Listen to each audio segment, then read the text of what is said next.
It was supposed to be just another day in Westminster. Another news cycle, another set of questions, another Prime Minister trying to control the headlines.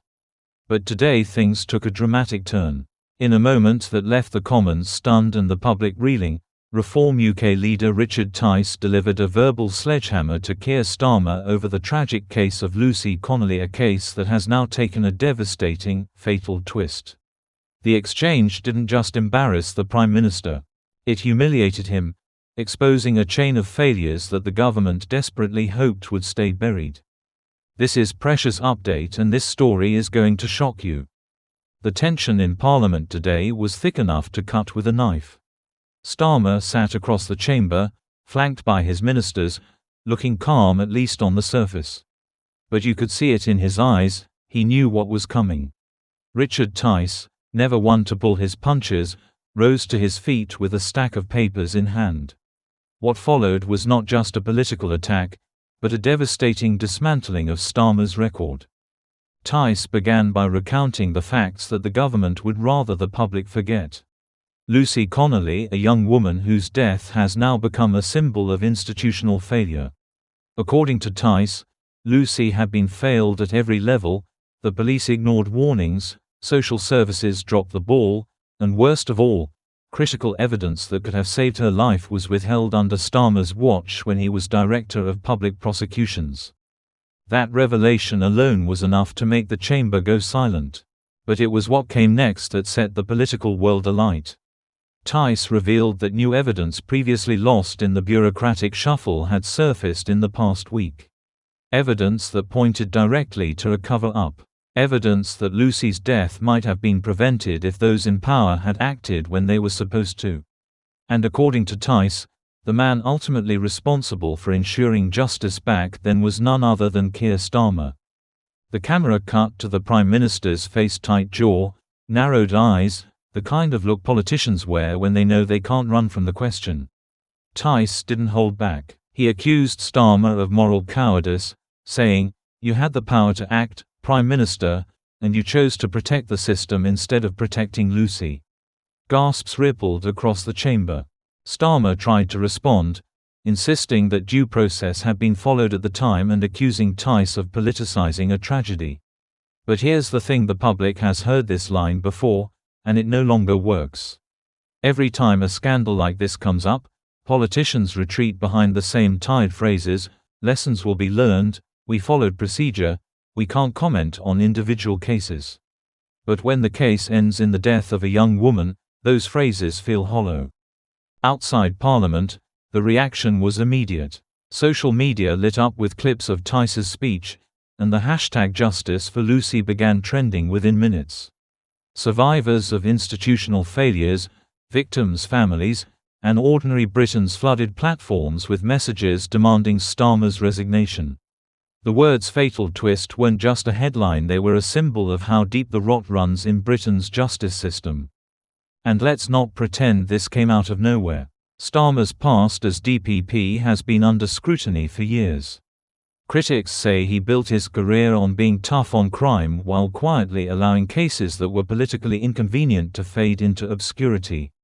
The Lucy Connolly case now threatens to become the defining example, the story that the public never forgets. What makes this even more explosive is that Richard Tice isn't just speaking as an opposition politician, he's speaking for a growing number of voters who feel completely betrayed by the political class.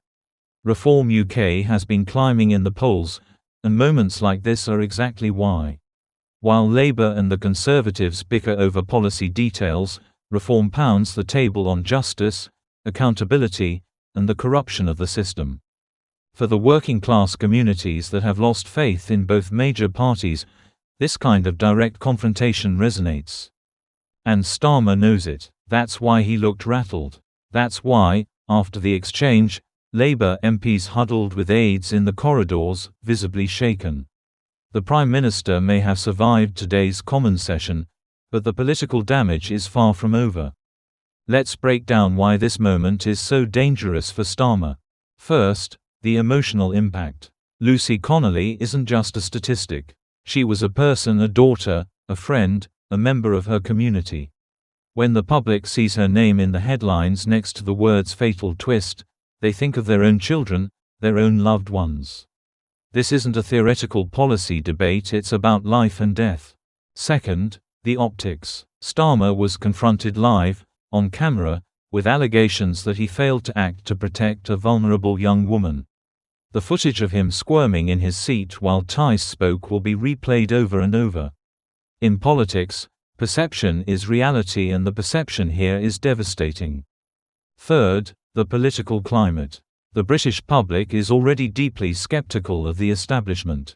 From the grooming gangs scandal to the COVID inquiry, there's a growing belief that those in power protect themselves before they protect the people.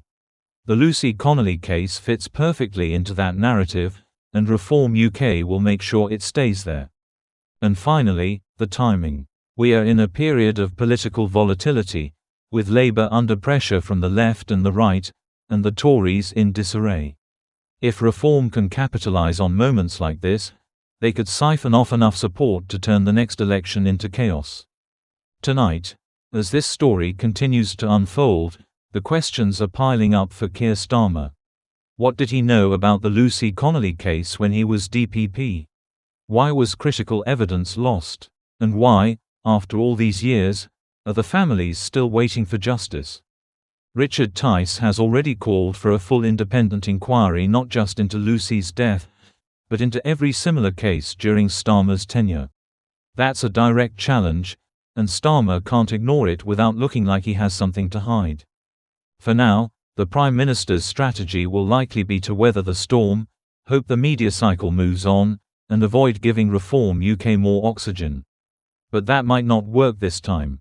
The story has all the ingredients to stick: a personal tragedy, a clear villain in the public mind, and a political outsider willing to speak the uncomfortable truth. And make no mistake, humiliation in politics isn't just about losing an argument. It's about losing the moral high ground. Today, Richard Tice stripped that from Keir Starmer in full view of the nation.